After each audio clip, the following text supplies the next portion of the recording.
पाठ 10वां अपूर्व अनुभव। सभागार में शिविर लगने के 2 दिन बाद तोत्तो-चान के लिए एक बड़ा साहस करने का दिन आया। इस दिन उसे यासुकी-चान से मिलना था। इस भेद का पता न तो तोत्तो-चान के माता पिता को था, न ही यासुकी-चान के। उसने यासुकी-चान को अपने पेड़ पर चढ़ने का न्योता दिया था। ये जापानी कथा है। तोत्तो-चान की कहानियाँ बहुत ही मशहूर हैं। यहाँ तोत्तो-चान ने अपने एक दोस्त को, जिसका नाम था यासुकी-चान, उसको पेड़ पर चढ़ने के लिए बुलाया था। अब जापान में कैसा रिवाज है कि हर एक बच्चे का अपना एक पेड़ होता है और उस पर वह चढ़ सकता है।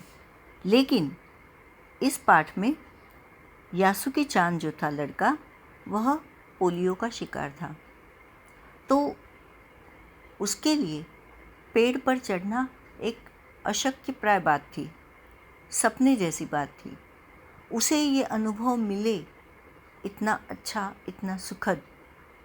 इसीलिए तोत्तो-चान कुछ सोच रही थी। उसने अपने एक पेड़ पर यासुकी-चान को चढ़ने का आमंत्रण दिया था। इस तरह से वो भी इस सुख का अनुभव करे, ऐसा वो चाहती थी।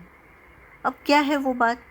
तोमोए में हर एक बच्चा बाग के एक एक पेड़ को अपने खुद के चढ़ने का पेड़ मानता था। वहाँ का वैसे रिवाज ही था, एक पेड़ उसका। तोत्तो-चान का एक पेड़ मैदान के बाहरी हिस्से में कुहोत्बुसु जाने वाली सड़क के पास था, तो तोत्तो-चान उस पर हमेशा चढ़ती थी। पेड़ बहुत बड़ा था, बड़ा सा पेड़ था उसका। चढ़ने जाओ तो पैर फिसल जाते, पर ठीक से चढ़ने पर जमीन से कोई 6 फुट की ऊंचाई पर एक द्विशाखा तक पहुंचा जा सकता था। इस तरह से तोत्तो-चान उस पेड़ पर चढ़ सकती थी। और एक दूर की सड़क पर वो था। तोत्तो-चान हमेशा जाती थी और उसी पेड़ पर चढ़ने का न्योता उसने यासुकी-चान को दिया था। बिल्कुल किसी झूले से आरामदेह जगह थी यह। तोत्तो-चान अक्सर खाने की छुट्टी के समय या स्कूल के बाद ऊपर चढ़ी मिलती। खाने की छुट्टी, जब पढ़ाई आधी हो जाती है तो रिसेस हो जाती है, तो रिसेस में वह उस पेड़ पर चढ़ जाती, या स्कूल ख़त्म होने के बाद वहाँ उस पर चढ़ बैठती। वहाँ से वह सामने दूर तक ऊपर आकाश को या नीचे सड़क पर चलते लोगों को देखा करती और इस तरह मज़ा लूटती। बच्चे अपने अपने पेड़ को निजी संपत्ति मानते थे। वो उसका अपना पेड़, अपनी निजी संपत्ति, और कोई उस पर ना चढ़े। किसी दूसरे के पेड़ पर चढ़ना हो तो उससे पहले पूरी शिष्टता से माफ़ कीजिए, क्या मैं अंदर आ जाऊं, पूछना पड़ता था। दूसरों के पेड़ पर चढ़ना गलत माना जाता था, या उसके लिए उसकी इजाज़त होना ज़रूरी था। यासुकी-चान को पोलियो था, इसीलिए वह न तो किसी पेड़ पर चढ़ पाता था, न किसी पेड़ को निजी संपत्ति मानता था। अतः मतलब इसीलिए तोत्तो-चान ने सोचा कि उसे पेड़ पर चढ़वाया जाए। वो उसकी खुद मदद करना चाहती थी। अतः तोत्तो-चान ने उसे अपने पेड़ पर आमंत्रित किया था। पर यह बात उन्होंने किसी से नहीं कही, क्योंकि अगर बड़े सुनते तो ज़रूर डांटते, क्योंकि उसे पोलियो था और तोत्तो-चान छोटी थी। उसके लिए इतने बड़े अपने दोस्त को ऊपर चढ़वाना आसान बात नहीं थी। और अगर किसी को कुछ हो जाता तो माता पिता तो हमेशा चिंतित रहते रहे अपने बच्चों के लिए। घर से निकलते समय तोत्तो-चान ने माँ से कहा कि वह यासुकी-चान के घर डेनन-चोफू जा रही है। चूँकि वह झूठ बोल रही थी, इसलिए उसने माँ की आंखों में नहीं झांका। उसने बोला कि मैं यासुकी-चान के घर, वो कहाँ पर था? डेनन-चोफू में, तो वहाँ जा रही हूँ। वह अपनी नज़रें जूतों के फीतों पर ही गड़ाए रही। रॉकी उसके पीछे पीछे स्टेशन तक आया। जाने से पहले उसे सच बताए बिना तोत्तो-चान से रहा नहीं गया। शायद रॉकी उसका कुत्ता है तो मासूम है, तोत्तो-चान भोली है। उसने सोचा माँ से तो झूठ बोल लिया, लेकिन रॉकी को तो बताना ही चाहिए। और उसने अपना सीक्रेट, अपनी गुप्त बात रॉकी को बता दी। मैं यासुकी-चान को अपने पेड़ पर चढ़ने देने वाली हूँ, उसने बताया। जब तोत्तो-चान स्कूल पहुँची तो रेल पास उसके गले के आसपास हवा में उड़ रहा था। यासुकी चान उसे मैदान में क्यारियों के पास मिला।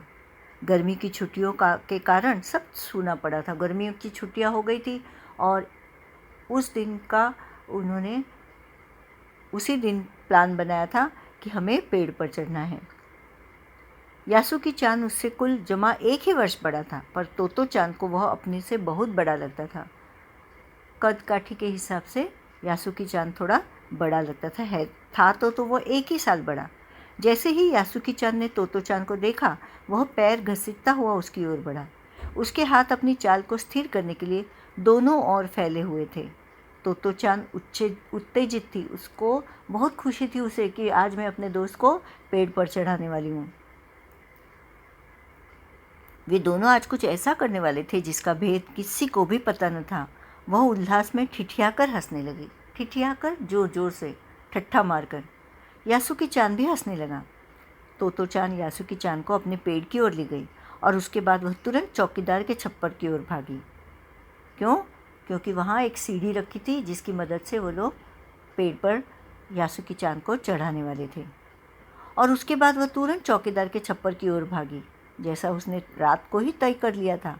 वहाँ से वह एक सीढ़ी घसीटती हुई लाई, उसे तने के सहारे ऐसे लगाया जिससे वह द्विशाखा तक पहुँच जाए। जहाँ से पेड़ की दूसरी शाखा निकलती थी, वहाँ तने से सटाकर उसने उस सीढ़ी को रख दिया। वह कुर्सी से ऊपर चढ़ी और सीढ़ी के किनारे को पकड़ लिया। तब उसने पुकारा, ठीक है, अब ऊपर चढ़ने की कोशिश करो। सीढ़ी की मदद से यासुकी चान को पेड़ पर चढ़ाना था। सीढ़ी कहीं फिसल न जाए, इसलिए पहले तो ऊपर वह खुद चढ़ी और सीढ़ी को पकड़े रखी। यासुकी चान के हाथ पैर इतने कमज़ोर थे कि वह पहली सीढ़ी पर भी बिना सहारे के चढ़ नहीं पाया। ये देखकर तोतो चान नीचे उतर आई और यासुकी चान को पीछे से धकियाने लगी, यानी धक्का मारने लगी कि सपोर्ट देने लगी, चलो चलो चढ़ो, मैं हूँ, मैं तुम्हारी मदद करती हूँ। पर तोतो चान थी छोटी और नाजुक सी, इससे अधिक सहायता क्या करती। यासुकी चान ने अपना पैर सीढ़ी पर से हटा लिया और हताशा से सिर झुकाकर खड़ा हो गया, निराश हो गया। उसे लगा अब कुछ नहीं होता, अब कुछ नहीं होगा। वो नहीं चढ़ सकता क्योंकि पहली जो सीढ़ी का पायदान था उस पर भी चढ़ना उसके लिए मुश्किल हो रहा था। तोतो चान को पहली बार लगा कि काम उतना आसान नहीं है जितना वह सोच बैठी थी। अब क्या करे? यासुकी चान उसके पेड़ पर चढ़े, यह उसकी हार्दिक इच्छा थी। मन से वो चाहती थी कि यासुकी चान को पेड़ पर चढ़ाना है, उसे भी इस खुशी का अनुभव कराया जाए। यासुकी चान के मन में भी उत्साह था। वह उसके सामने गई। उसका लटका चेहरा इतना उदास था कि तोतो चान को उसे हंसाने के लिए गाल फुलाकर तरह तरह के चेहरे बनाने पड़े। ठहरो, एक बात सूझी। वह फिर चौकीदार के छप्पर की ओर दौड़ी और हर एक चीज़ उलट पुलट कर देखने लगी। आखिर उसे एक तिपाई सीढ़ी मिली जिसे थामे रहना भी ज़रूरी नहीं था। यहाँ इस जो पहली बार वो सीढ़ी लेकर आई थी उसे पेड़ के तने से सटा कर रखा था और उसने ऊपर से उसको पकड़ रखा था। पर ऐसा करने से यासुकी चान ऊपर नहीं चढ़ सकता था। उसे किसी के आधार की ज़रूरत थी, सपोर्ट की ज़रूरत थी। तो वह तोतो चान फिर गई चौकीदार के छप्पर में, चौकीदार के घर पे जहाँ चौकीदार रहता होगा, और वहाँ से चीज़ें ढूंढने लगी जिसकी सहायता से वह यासुकी चान को ऊपर चढ़ा सके। फिर उसे एक तिपाई सीढ़ी मिली। वो तिपाई सीढ़ी क्या थी कि उसको किसी के नीचे से पकड़ने की ज़रूरत नहीं थी, वह अपने आप ही खड़ी रह सकती थी। वह तिपाई सीढ़ी को घसीट कर ले आई तो अपनी शक्ति पर हैरान होने लगी। तिपाही की ऊपरी सीढ़ी द्विशाखा तक पहुंच रही थी। देखो, अब डरना मत, उसने बड़ी बहन की सी आवाज़ में कहा। यह डगमगाएगी नहीं तो तुम चढ़ सकते हो। यासुकी चान ने घबराकर तिपाही सीढ़ी और पसीने से तरबतर तोतो चान की ओर देखा। उसे भी काफ़ी पसीना आ रहा था क्योंकि इस तरह से सीढ़ी को उठाकर यहाँ से वहाँ ले जाना आसान काम नहीं था। तो वो जब गया तो उसे पसीना आ रहा था। उसने पेड़ की ओर देखा और तब निश्चय के साथ पांव उठाकर पहली सीढ़ी पर रखा। उन दोनों को यह बिल्कुल भी पता न चला कि कितना समय यासुकी चान को ऊपर तक चढ़ने में लगा। इस तरह तोतो चान ने बड़ी मुश्किल से यासुकी चान को पेड़ पर चढ़ाया।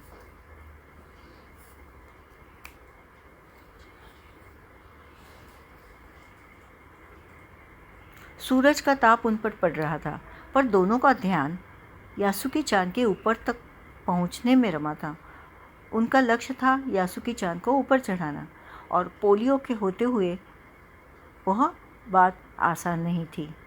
तोतो-चान से उसका एक एक पैर सीढ़ी पर धरने में तोतो-चान मदद कर रही थी। अपने सिर से वह उसके पिछले हिस्से को भी स्थिर कर दे रही। यासुकी-चान पूरी शक्ति के साथ जूझ रहा था, और आखिर वह ऊपर पहुंच गया। इस तरह से तोतो-चान ने बड़ी ही मुश्किल से यासुकी-चान को ऊपर चढ़ाया। हुर्रे! पर उसे अचानक सारी मेहनत बेकार लगने लगी। तोतो-चान तो सीढ़ी पर से छलांग लगाकर द्विशाखा पर पहुंच गई, पर यासुकी-चान को सीढ़ी से पेड़ पर लाने की हर कोशिश बेकार रही। पहले तो उनके पास ऐसी सीढ़ी नहीं थी जिसको बिना सहारे के रखा जा सके। फिर वह दूसरी सीढ़ी ले आई, जिस पर उसने सहारा देकर यासुकी-चान को द्विशाखा तक पहुंचने में मदद की। पर अगर पेड़ पर चढ़ना हो तो उसके लिए यासुकी-चान को अलग से कोशिश करनी थी। यासुकी-चान सीढ़ी थामे तोतो-चान की ओर ताकने लगा कि अब क्या किया जाए। तोतो-चान की रुलाई छूटने को हुई कि अब बस रोने ही वाली थी। उसने चाहा कि यासुकी-चान को अपने पेड़ पर आमंत्रित कर तमाम नई नई चीज़ें दिखाए। रुला तो उसे आता था, पर वह रोई नहीं। उसे डर था कि उसके रोने पर यासुकी-चान भी रो पड़ेगा। उसने यासुकी-चान का पोलियो से पिचकी और अकड़ी उंगलियों वाला हाथ अपने हाथ में थाम लिया। उसके खुद के हाथ से भी वह बड़ा था, उंगलियां भी लंबी थी। देर तक तोतो-चान उसका हाथ थामे रही, तब बोली, तुम लेट जाओ, मैं तुम्हें पेड़ पर खींचने की कोशिश करती हूँ। उस समय द्विशाखा पर खड़ी तोतो-चान द्वारा यासुकी-चान को पेड़ की ओर खींचते अगर कोई बड़ा देखता तो वह ज़रूर डर के मारे चीख उठता। क्यों? क्योंकि इसमें बहुत ज़्यादा खतरा था, यासुकी-चान और तोतो-चान दोनों के पेड़ से गिरने का। उसे वे सच में जोखिम उठाते ही दिखाई देते, पर यासुकी-चान को तोतो-चान पर पूरा भरोसा था, इसीलिए तो वह पेड़ पर चढ़ने के लिए तैयार हुआ।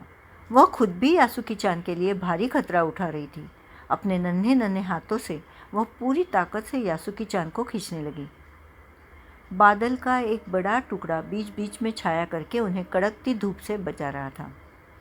अब ये कोशिश कामयाब सिद्ध हुई, क्योंकि काफ़ी मेहनत के बाद दोनों आमने सामने पेड़ की द्विशाखा पर थे। पसीने से तरबतर अपने बालों को चेहरे पर से हटाते हुए तोतो-चान ने सम्मान से झुककर कहा, मेरे पेड़ पर तुम्हारा स्वागत है। यासुकी-चान डाल के सहारे खड़ा था। कुछ झिझकता हुआ वह मुस्कुराया। तब उसने पूछा, क्या मैं अंदर आ सकता हूँ? उस दिन यासुकी-चान ने दुनिया की एक नई झलक देखी, जिसे उसने पहले कभी न देखा था। तो ऐसा होता है पेड़ पर चढ़ना, यासुकी-चान ने खुश होते हुए कहा। उसे बड़ा अच्छा लगा।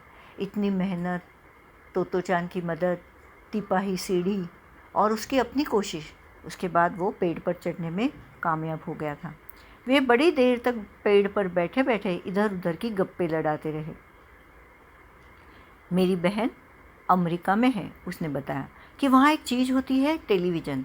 यासुकी-चान उमंग से भरा बता रहा था। वह कहती है कि जब वह जापान में आ जाएगा तो हम घर बैठे बैठे ही सुमो कुश्ती देख सकेंगे। वह कहती है टेलीविज़न एक डिब्बे जैसा होता है। तोतो-चान उस समय यह तो नहीं समझ पाई कि यासुकी-चान के लिए, जो कहीं भी दूर तक चल नहीं सकता था, घर बैठे चीज़ों को देख लेने के क्या अर्थ होंगे। वो छोटी थी, उसके दिमाग में टेलीविज़न क्या है और वो कैसा होता होगा उसकी पहचान नहीं थी। वह तो यही सोचती रही कि सुमो पहलवान घर में रखे किसी डिब्बे में कैसे समा जाएंगे। उनका आकार तो बड़ा होता है, पर बात उसे बड़ी लुभावनी लगी कि चलो देखें क्या होता है। उन दिनों टेलीविज़न के बारे में कोई नहीं जानता था। पहल यासुकी-चान ने ही तोतो-चान को उसके बारे में बताया था। पेड़ मानो गीत गा रहे थे और दोनों बेहद खुश थे। यासुकी-चान के लिए पेड़ पर चढ़ने का यह पहला और अंतिम मौका था। बच्चों, ये कहानी आपको कैसी लगी ज़रूर बताना। और इसके लेखक थे तेत्सुको कुरियानागी। अनुवाद किया था पूर्वा याज्ञिक कुशवाहा ने। अब पाठ के बारे में बताया है। तोतो-चान विश्व साहित्य की अमूल्य निधि है, जो मूलतः जापानी भाषा में लिखी गई है। इसका अनुवाद विश्व की कई भाषाओं में हो चुका है। यह एक ऐसी अद्भुत पाठशाला और उसमें पढ़ने वाले बच्चों की कहानी है जिनके लिए रेल के डिब्बे कक्षाएं थी, गहरी जड़ों वाले पेड़ पाठशाला का गेट, शाखा बच्चों के खेलने के कोने। इस अनोखे स्कूल के संस्थापक थे श्री कोबायाशी। लेखिका स्वयं स्कूल की छात्रा थी। उन्हीं के बचपन के अनुभवों पर आधारित है पुस्तक तोतो चान का यह अंश, अपूर्व अनुभव। धन्यवाद।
दसवां अपूर्व अनुभव प्रश्न अभ्यास। पाठ से यासुकी चान को अपने पेड़ पर चढ़ाने के लिए तोतो चान ने अथक प्रयास क्यों किया, लिखिए। यासुकी चान तोतो चान का अच्छा दोस्त था। वह पोलियो का शिकार था। जापान के रिवाज के अनुसार तोमोए में हर एक बच्चा बाग के एक पेड़ को अपना खुद के चढ़ने का पेड़ मानता था। तोतो चान चाहती थी कि यासुकी चान यह अनुभव करे। उसके हाथ पैर इतने कमज़ोर थे कि बिना सहारे वह पहली सीढ़ी पर भी नहीं चढ़ पाता। इसीलिए तोतो चान को परिश्रम करना पड़ा। दूसरा सवाल, दृढ़ निश्चय और अथक परिश्रम से सफलता पाने के बाद तोतो चान और यासुकी चान को अपूर्व अनुभव मिला। इन दोनों के अपूर्व अनुभव कुछ अलग अलग थे। दोनों में क्या अंतर रहे, लिखिए। यासुकी चान तथा तोतो चान दोनों को पेड़ पर चढ़ने में सफलता मिली, परंतु दोनों की सफलता का अनुभव अलग था। यासुकी चान का लक्ष्य पेड़ पर चढ़ना था, पर तोतो चान का उद्देश्य यासुकी चान को पेड़ पर चढ़ाने में कामयाबी दिलाना था। तोतो चान को अपने लक्ष्य में कामयाब होने पर ज़्यादा खुशी मिली। तीसरा पाठ,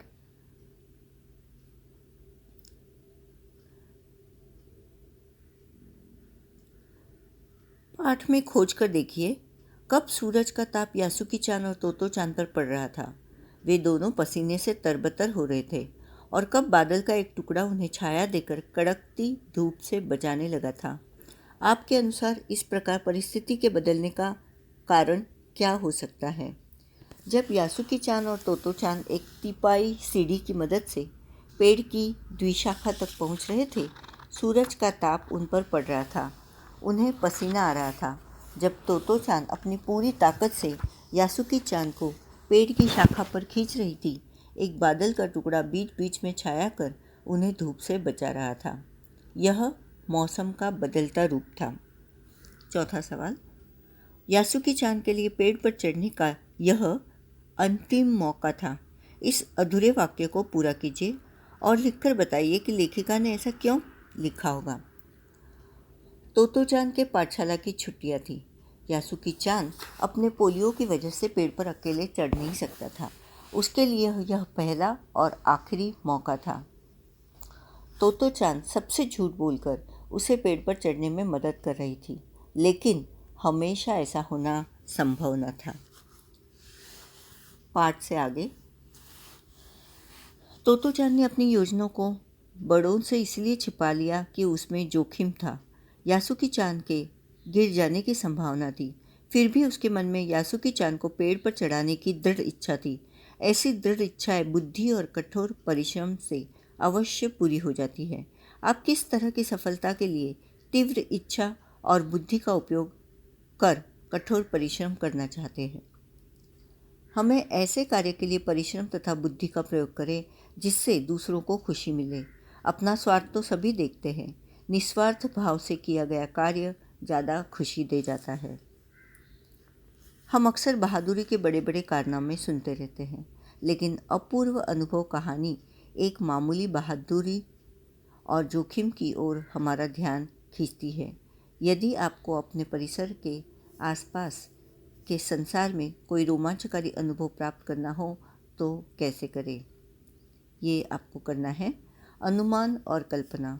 अपनी माँ से झूठ बोलते समय तोतो चान की नज़रें नीचे क्यों थी? अपनी माँ से झूठ बोलकर तोतो चान यासुकी चान को पेड़ पर चढ़ाने के लिए जा रही थी। चोरी पकड़ी न जाए इसलिए माँ से बोलते समय उसकी नज़रें नीची थी।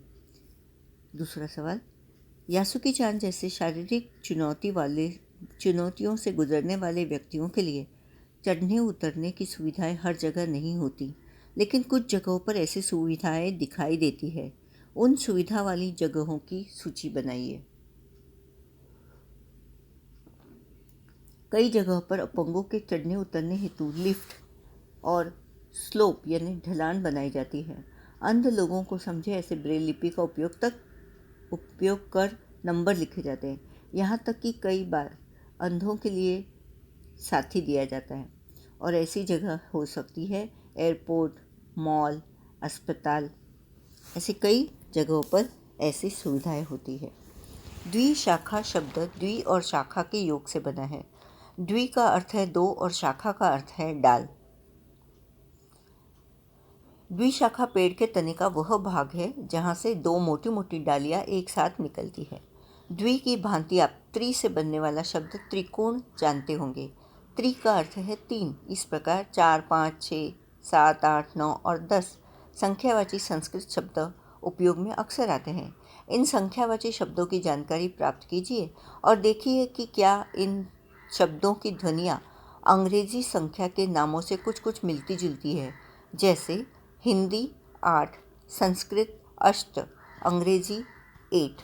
वैसे ही कुछ शब्द मैं देती हूँ, वो है नवरात्र, नवरात्र यानी 9 रात्र, त्रिमूर्ति 3 मूर्तियाँ, सप्त सिंधु 7 सिंधु, दशानन 10 आनन यानी मुख, रावण, पंचारती 5 आरती। पाठ में ठिठियाकर हंसने लगी, पीछे से धकियाने लगी जैसे वाक्य आए। ठिठियाकर हंसने के मतलब का आप अवश्य अनुमान लगा सकते हैं। ठी हंसना या ठट्ठा मारकर हंसना बोलचाल में प्रयोग होता है। इसमें हंसने की ध्वनि के एक खास अंदाज को हंसी का विशेषण बना दिया गया है। साथ ही ठिठियाना और धकियाना शब्द में आना प्रत्यय का प्रयोग हुआ है। इस प्रत्यय से फिल्माना शब्द भी बन जाता है। आना प्रत्यय से बनने वाले 4 सार्थक शब्द लिखिए, और वो 4 सार्थक शब्द है ललचाना, बतियाना, खिलाना, पिलाना, दिलवाना। धन्यवाद।